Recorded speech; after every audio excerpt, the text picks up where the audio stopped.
नमस्कार, आदाब and welcome. This is doctor Aditya from Medruts institute. आज बच्चों हम बात करने वाले हैं बायोलॉजी के बारे में। देखो, हमेशा क्लास 6 का कह दो, क्लास 7 का कह दो, हमेशा जब हम बायोलॉजी पढ़ते हैं ना, तो मैं एक चीज बड़े प्यार से समझाता हूँ कि there are two subjects in the human kind, कह दो एक तरीके से, which are really important to know our self. मतलब हम ये बोलते हैं ना कि आत्मज्ञान होणं, self awareness is the best thing in world, की मुक्ती कशी मिळवायची, साल्वेशन, मोक्ष मिळतो की जेव्हा आत्मज्ञान होतं. तर there are two types of आत्मज्ञान. एक जे when you start understanding the human nature behaviour, human nature कहते हो, ह्यूमन बिहेवियर कहते हो, इसको समझना जब हम शुरू करते हैं तो वी सेज की ह्यूमन नेचर को समझना जब हम शुरू करते हैं तो वी सेज की हमें क्या हो गया है, अभी सेल्फ अवेयरनेस हो गई है। और ये जिस सब्जेक्ट के अंडर आता है वी कॉल इट एज, हम इसको फिलोसॉफी कहते हैं। तत्व ज्ञान, फिलोसॉफी, ये शब्द तुम लोगों ने शायद सुने होंगे। और एक दूसरी चीज होती है फिलोसॉफी के अलावा, दैट इज खुद की बॉडी का फंक्शनिंग, कैसे वर्किंग, फंक्शनिंग ऑफ बॉडी को समझना। फंक्शनिंग ऑफ बॉडी को समझना, देखो फंक्शनिंग ऑफ बॉडी को समझना इज अ बायोलॉजी, मतलब इसमें और भी चीजें आती है, लेकिन ह्यूमन फिजियोलॉजी के अंडर हम खुद के बारे में समझते हैं, खुद के बारे में सोचते हैं कि हमारी बॉडी कैसे काम कर रहे होंगे, कैसे हम मतलब कभी तुम लोगों ने सोचा है कि हम खाने में हमेशा यही चीजें क्यों खाते हैं जो हम खाते हैं, रोटी क्यों, कोई और चीजें नहीं खाता? कि किसी ने पर किसी दिन न्यूज आई कि किसी ने चार्जर खा लिया, ऐसा कभी होता है क्या? कि वायर खा लिया, मोबाइल फोन खा लिया? ऐसा नहीं होता है, ठीक है। हम खाने में रोटी चावल यही सारी चीजें क्यों खाते हैं? तो ऐसे ऐसे इन सारे सवालों के जो जवाब है ना, ये जवाब आते हैं बायोलॉजी सब्जेक्ट में। और हम ऐसे ही क्यों सोचते हैं कि किसी ने मारा तो रोते ही क्यों है, या फिर हमारे भावनाएं क्या होती है, फीलिंग्स क्या होती है, ह्यूमन का नेचर क्या होता है, एक बेसिक अंडरस्टैंडिंग क्या होती है, ह्यूमन का बिहेवियर किस तरीके से काम करता है, इन चीजों को समझना के लिए दूसरा सब्जेक्ट होता है फिलोसॉफी। तो ये दो सब्जेक्ट मेरे दिल के बहुत करीब है कि खुद के बारे में जानना हो तो एक तो बायोलॉजी अच्छे से समझो और दूसरी फिलोसॉफी अच्छे से समझो। तो फिलोसॉफी का तो हमारे एकेडमिक्स में कुछ है नहीं, तो हम बायोलॉजी के देखो, जैसे फिलोसॉफी मेरा इंपॉर्टेंट पसंदीदा सब्जेक्ट है, तो हम इसके बारे में बीच बीच में बात करते रहेंगे। लेकिन हमारा इंपॉर्टेंट गोल क्या है? बायोलॉजी के बारे में। अभी तुम्हें एक और चीज बताता हूँ कि तुम लोग मेड्रुट्स के बच्चे बाकी बच्चों से डिफरेंट कैसे, अलग कैसे है। तो हम बायोलॉजी में क्या पढ़ेंगे ये तुम्हें थोड़ा सा क्लियर कर देता हूँ। हम स्टेट बोर्ड पढ़ेंगे पूरा और सीबीएसई पढ़ेंगे पूरा, ठीक है, सीबीएसई बोर्ड भी पढ़ेंगे पूरा। तो क्या सर स्टेट बोर्ड वाले बच्चों को सीबीएसई भी पढ़नी पड़ेगी? स्टेट बोर्ड वाले बच्चों को सीबीएसई भी पढ़नी पड़ेगी। इससे अच्छा ऐसा कहो कि उसमें बहुत सारे कॉमन लेसन है। क्या लेसन है? कॉमन लेसन, जो स्टेट बोर्ड को भी है, सीबीएसई को भी है। अब कैसे है मैं दिखाऊंगा। एक और चीज इसके साथ पढ़ेंगे, हम पढ़ेंगे फाउंडेशन। अब फाउंडेशन में क्या पढ़ेंगे? हम कुछ एक्स्ट्रा की चीज है, कुछ एक्स्ट्रा की कंसेप्ट जो तुम्हारे बुक में है ही नहीं। कौन से स्टैंडर्ड के? 6 स्टैंडर्ड के बुक में नहीं है, तो फिर कहाँ से उठाए सर? आप आपके मन से बता रहे हो? बिल्कुल नहीं बेटा, यह है 11th स्टैंडर्ड की बुक की बात है, 9th स्टैंडर्ड के बुक की बात है, 12th स्टैंडर्ड के बुक की बात है। तो सर हम 6 स्टैंडर्ड में 6 छोड़ के 9, 10th, 11th, 12th पढ़े? बिल्कुल हाँ बेटा।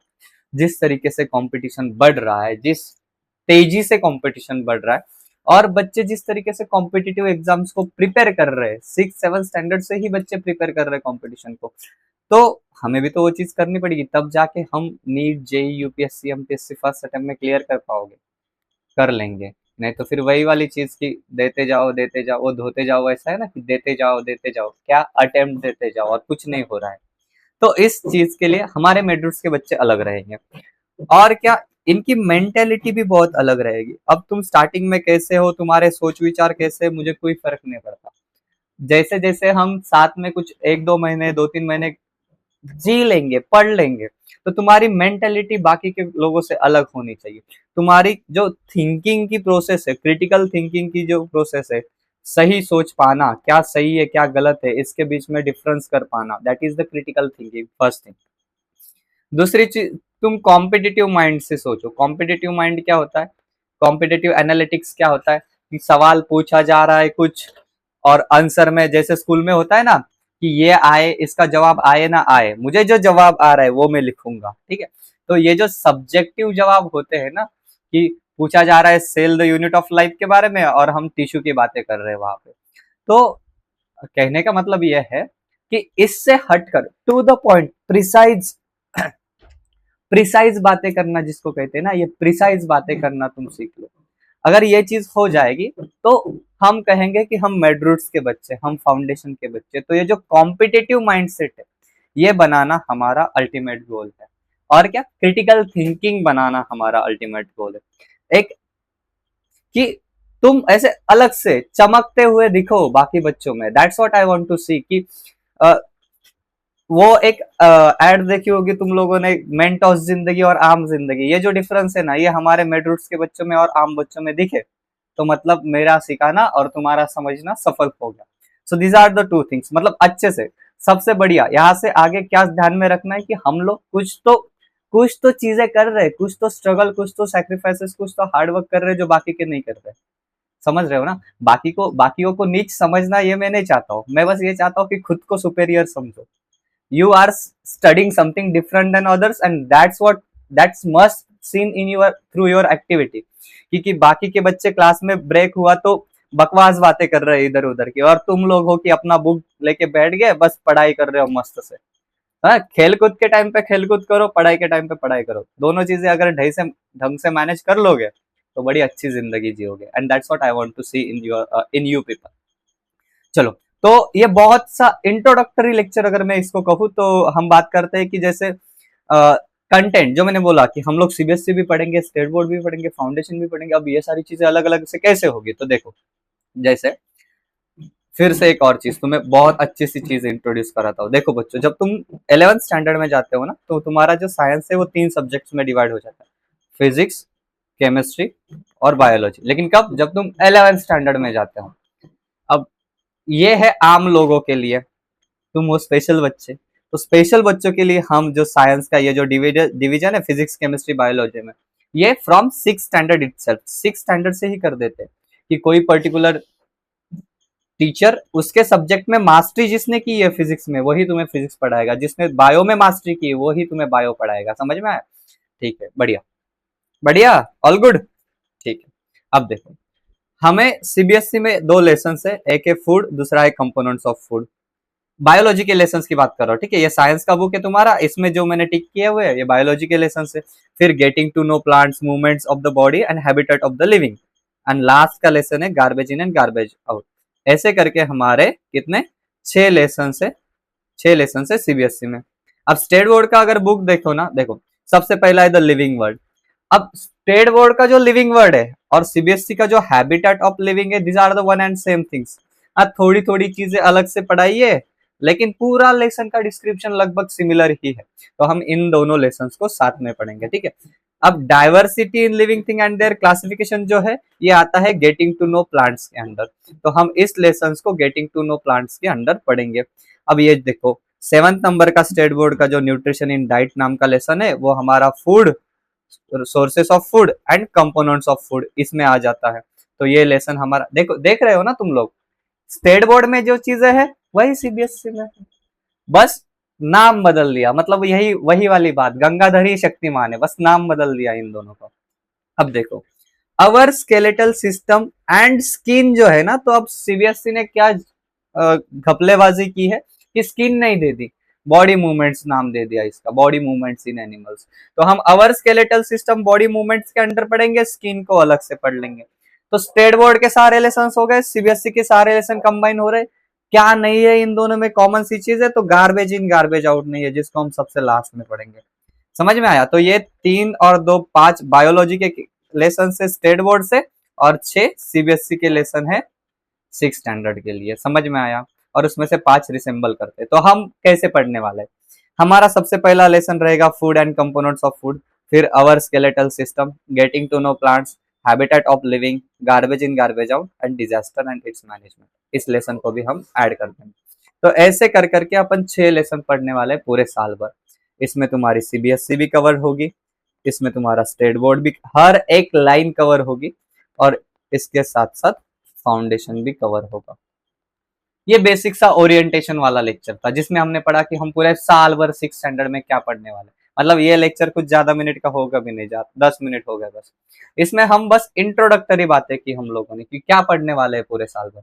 अब कल के लेक्चर से हम पढ़ना शुरू कर देंगे कौन सा लेसन, कौन सा लेसन पढ़ना शुरू कर देंगे, कंपोनेंट्स ऑफ फूड को पढ़ना शुरू कर देंगे। किसको? कंपोनेंट्स ऑफ फूड को पढ़ना शुरू कर देंगे। अब पढ़ने के लिए जैसे तुम लोगों को बताना पड़ता है, तो देखो सबसे पहले एक अपनी क्लास वर्क की अलग से नोटबुक बनाना, एक होमवर्क की अलग से नोटबुक बनाना। डेली होमवर्क दिया जाएगा, डेली होमवर्क चेक भी किया जाएगा। अगर तुम लोग होमवर्क नहीं करते हो तो लेक्चर भी मत करना। सबसे इंपॉर्टेंट चीज होती है सेल्फ डिसिप्लिन। अगर वो नहीं है तो लेक्चर करके या मेड्रूट्स में आके कुछ फायदा नहीं है। हम तो हमारी तरफ से सारी चीजें प्रोवाइड कर रहे हैं। Now it's your turn. आपको भी घर पे जाके उस चीज को पढ़ना पड़ेगा, समझना पड़ेगा। कुछ डाउट्स आ रहे तो टीचरों के साथ डिस्कस करके उनको सॉल्व करना पड़ेगा। हमारा अल्टीमेट गोल क्या है कि हमें उस एग्जाम में सेलेक्ट होना है जिसके लिए हम आए हैं, फाउंडेशन के क्लासेस लगाए हैं। तो उसके लिए सबसे ज्यादा जरूरी क्या है? होमवर्क कर लेना। थोड़ा थोड़ा 15-20 मिनट का होमवर्क रहेगा, आधे घंटे का लेक्चर रहेगा। तो 1 घंटे में तुम आधे घंटे लेक्चर और 15-20 मिनट होमवर्क कंप्लीट कर सकते हो बड़े आसानी से। तो क्लास वर्क की अलग से नोटबुक बनानी है। बायोलॉजी की, हाँ? ये नहीं कि सारा साइंस एक ही नोटबुक में चल रहा है, पहले बायोलॉजी शुरू हो रहा है, बीच में से ही कहीं पे फिजिक्स, बीच में से ही कहीं केमिस्ट्री, नहीं करना। बायोलॉजी के लिए स्पेसिफिक 2 नोटबुक चाहिए, एक क्लास वर्क की नोटबुक चाहिए, एक होमवर्क की नोटबुक चाहिए। क्लास वर्क में क्लास वर्क ही दिखे, होमवर्क में होमवर्क ही दिखे। और अपने नोट्स बनाना शाही नोट्स। शाही नोट्स क्या होते हैं मैं हमेशा बताता हूँ, जब नोट्स बनाना है तो ऐसे रॉयल नोट बनाना है, एकदम रॉयल कैसे कि अलग अलग कलर यूज किए जा रहे हो, मस्त से अट्रैक्टिव नोट्स बना रहे हो कि तुम भी उसी से पढ़ रहे हो, तुम्हारे पोते भी उसी से पढ़ रहे हो, उनके पोते भी उसी नोट से पढ़ रहे हैं। समझ में आया मैंने क्या कहा? इस तरीके से नोट्स बनाना। तो सबसे पहले क्लास वर्क अच्छे से करना। क्लास वर्क के नोट सिर्फ क्लास वर्क ही रहेगा, होमवर्क उसमें बिल्कुल लिखना नहीं है, क्योंकि हम जब रिवीजन करेंगे तो रिवीजन करेंगे क्लास वर्क के नोट से। समझ में आया? अब हर दिन लेक्चर कैसे चलेगा इसके बारे में 2 बातें कर लेते हैं। सबसे पहले हमारी जो जब हर दिन स्टार्टिंग रहेगी वो रहेगी रिवीजन से। जब से पहला लेसन शुरू होता है और उसका एंड नहीं हो जाता, वो लेसन खत्म नहीं हो जाता, तब तक हम उसी लेसन की रिवीजन स्टार्टिंग से लेकर वहां तक जहां तक हमने पढ़ाया है वो करेंगे। बीच में हम पढ़ेंगे, नए कंसेप्ट को पढ़ेंगे, और एंडिंग में तुम्हारा होमवर्क देकर या कुछ सवाल देकर लेक्चर की समाप्ति की जाएगी। इस तरीके से हमारे डेली का लेक्चर का एक ओवरऑल बॉर्डर लाइन अगर बताए तो वो रहेगा। अब बॉटम ऑफ द लाइन बताता हूं।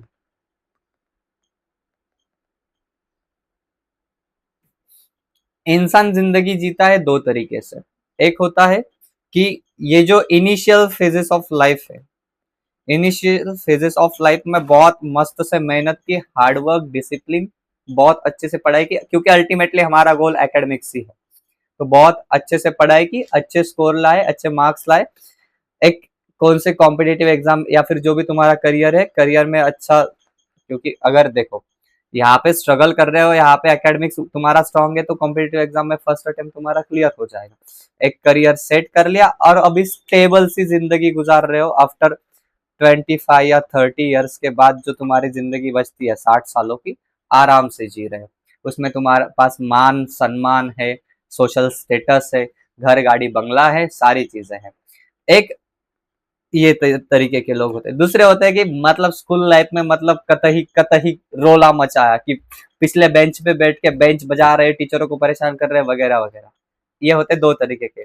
दूसरे तरीके के लोग कि 20 सालों तक मतलब स्कूल लाइफ तक बहुत मजे किया, और उसके बाद वाले बचे हुए 80 साल मस्त से झोला उठा के चल रहे हैं कहीं पे।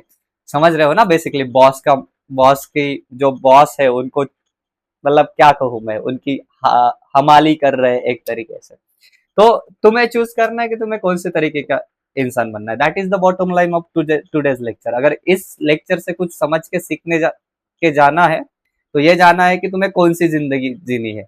ये हो गई आम जिंदगी, और ये है मेंटोस जिंदगी। और अगर मेड रूट में आए हो तो मेंटोस जिंदगी जीना। ठीक है, बढ़िया।